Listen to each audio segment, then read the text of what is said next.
तमाम देखने वालों और सुनने वालों को मैं अपने channel be competent in English में खुशामदीद कहती हूँ। मैं हूँ आपकी टीचर नफीसा अली और आज इस वीडियो में मैं आपको इंग्लिश के फ्यूचर परफेक्ट टेंस के बारे में बताने जा रही हूँ। और आपको पता है ये आपके लिए जानना बहुत ज़रूरी है so that you can be competent in English. Okay fine. Video शुरू करने से पहले मैं आपसे गुजारिश करना चाहती हूँ कि अगर आप मेरे चैनल पे नए हो तो उसको सब्सक्राइब ज़रूर कर दीजिएगा ताकि आपको मेरी हर आने वाली वीडियो मिल सके। Okay fine. चलिए हम स्टार्ट करते हैं future perfect tense. Future perfect tense जैसे कि हमें मालूम है कि हम फ्यूचर के तमाम जो टेंसेस हैं उनको मुस्तकबिल की बातों के बारे में बातें करने के लिए इस्तेमाल करते हैं। इसी तरह इस टेंस को भी हम मुस्तकबिल के बारे में बातें करते हुए इस्तेमाल करते हैं। ओके चलें, सबसे पहले मैं आपका इसका फॉर्मूला बता देती हूँ जो कि बहुत ज़रूरी है। अच्छा, इसके लिए हम क्या करते हैं, हम कोई भी हमारा सब्जेक्ट हो, चाहे सिंगुलर सब्जेक्ट हो या प्लूरल सब्जेक्ट हो या सिंगुलर नाउन हो या प्लूरल नाउन हो, उसके साथ हम इसमें विल और हैव का इस्तेमाल करेंगे। Will have, I will have, you will have, they will have, she will have, ठीक है, ही विल हैव।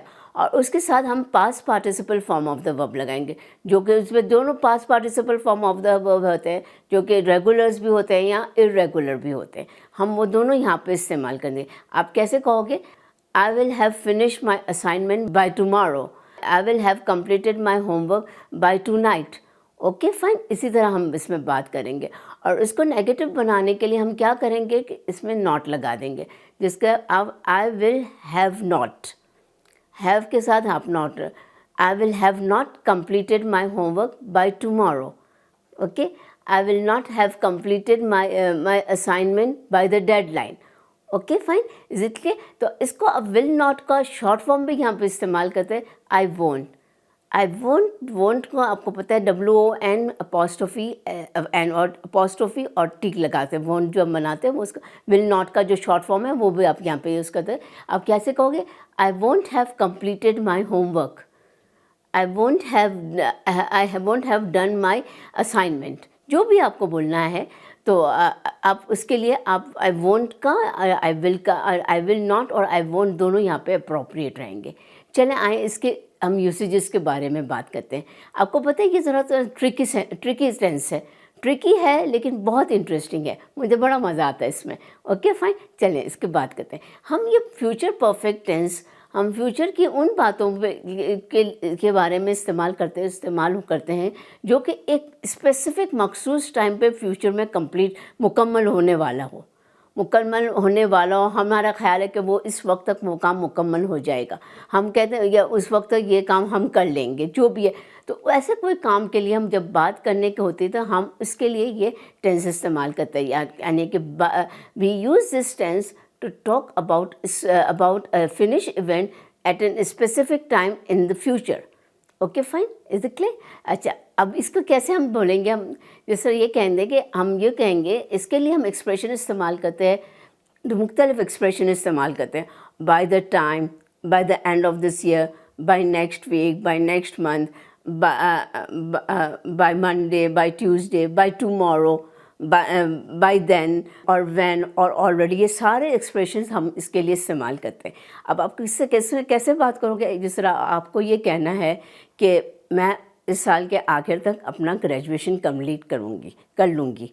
कैसे कहोगे? I will have completed my graduation by the end of this year, या I will have completed my graduation by next month, या I will have gone to America by next month. या आप इस तरह भी कह सकते हो कि I will have completed my assignment by tomorrow. ये आप क्यों कह रहे हो? इसमें ये टाइम का जो एक्सप्रेशन है इनका इस्तेमाल करना बहुत ज़रूरी है। आपको अगर ये एक्सप्रेशन नहीं इस्तेमाल करोगे तो आपकी बात नामुकम्मल रह जाएगी और इस नामुकम्मल रह जाएगी और आपकी बात का मतलब नहीं बजाए। अब हम ये एक्सप्रेशन इस्तेमाल करते हैं by the time, by tomorrow, by the next year, by this year, by the end of this year, by next month, by next week. अब जो भी एक्सप्रेशन जब इस समय इस्तेमाल कर रहे हो तो इसका ये मतलब है कि आप ये बात कर रहे हो कि आप एग्जैक्ट टाइम नहीं बता रहे हो। आप ये कहते हैं कि हाँ हम उस वक्त तक ये काम कंप्लीट करेंगे, किस वक्त तक एग्जैक्ट टाइम नहीं बता रहे, लेकिन आप bye the end of this year का मतलब ये निकल रहा है कि इस साल के ख़त्म होने से पहले मेरा ग्रेजुएशन हो जाएगा। ठीक है, हम कहते हैं हम इस तरह, हाँ उस वक्त तक मैं ये काम कर लूँगी, बस वो आप मखसूस वक्त नहीं बता रहे हो यहाँ पे, इसलिए आप ये बाय द टाइम या बाय द नेक्स्ट ईयर का एक्सप्रेशन इस्तेमाल करते रहो। Okay fine, exactly. हम पहली दफ़ा तो हम इस तरफ तो ये बात करते हैं कि जब मखसूस वक्त में कोई एक्शन कंप्लीट होना है, उसके लिए बात करने के लिए हम ये इस्तेमाल करते हैं फ्यूचर परफेक्ट। मज़ीद हम फ्यूचर परफेक्ट इस्तेमाल करते हैं जब एक इवेंट से पहले दूसरा कोई इवेंट हुआ, यानी कि दो इवेंट आगे पीछे हुए हैं, दो वाक़े आगे पीछे हुए। लाइक जिस तरह हम ये कहते हैं, by the time you arrive at the party I will have decorated the hall, यानी कि इसमें दो इवेंट्स एक साथ हो गए। हम यहाँ पे वक्त की बात नहीं कर रहे, हम यहाँ पे इवेंट्स की बात कर रहे हैं। और यहाँ पे भी बाय द टाइम का वर्क एक्सप्रेशन यूँ इस्तेमाल ही कर रहे हैं कि हम अंदाज़ा करके जिस वक्त तक तुम पार्टी में आओगे मैं अपना सारा डेकोरेशन कर चुका हूँगा। Okay fine. By the time my mother returns home, I will have finished cooking. Okay correct. जब तक वो हमारी मम्मी घर आएगी मैं उस वक्त अपना खाना पका चुकी होंगी। तो ये हम ये इस वक्त इस्तेमाल या अब इस तरह भी कर सकते हैं, By the time we get to the airport, the plane will have already arrived. Understand. यहाँ पे अब इवेंट्स की बात करें कि जिस वक्त तक हम एयरपोर्ट पहुँचेंगे उस वक्त तक प्लेन एयरपोर्ट पे आ चुका होगा, है ना। या मज़ीद ये कि by the time the train come we will have bought the ticket, जब तक ट्रेन आएगी हम उस वक्त तक टिकट खरीद चुके होंगे। Exactly, is it clear? हाँ समझ में। हम इसी तरह इस टेंस को इस्तेमाल करते हैं और मज़ीद हम इस टेंस को इस्तेमाल करते हैं, फ्यूचर परफेक्ट टेंस को इस्तेमाल करते हैं ये बताने के लिए, दौरानिए के बता रहे, ड्यूरेशन के कितना अरसे तक। जिस तरह मैं ये कहती हूँ कि by the end of this year I will have worked in this company for 40 years. इस साल के आखिर तक मैं इस कंपनी में 40 साल तक काम कर चुकी होंगी। ओके, आपने यहाँ पे ड्यूरेशन बताया। या ये कहते कि by next month I will have lived in this house for 5 years. Okay, आपके समझ में है कि हम जब ड्यूरेशन की बात कर रहे होते हैं तब भी हम फ्यूचर के, तो हम ये फ्यूचर परफेक्ट टेंस इस्तेमाल करते हैं। अच्छा, अब ये देखते हैं इस फ्यूचर परफेक्ट टेंस में हम सवाल कैसे बनाते हैं। सवाल बनाने का तरीका ये है कि आप विल लगाओगे, विल के साथ सब्जेक्ट और फिर हैव और फिर आपका बाकी सेंटेंस होता है। Like will you have completed your assignment by tomorrow, या will you have bought a new house by the end of this year. Okay fine, fine, is it clear? अच्छा, अब इसका जवाब yes I will, no I won't, दोनों तरीके से इसका जवाब हो सकता है। Okay, is it clear? अच्छा, अब 5 Ws के लिए सवाल बनाने के लिए हम ऐसे भी कर सकते हैं।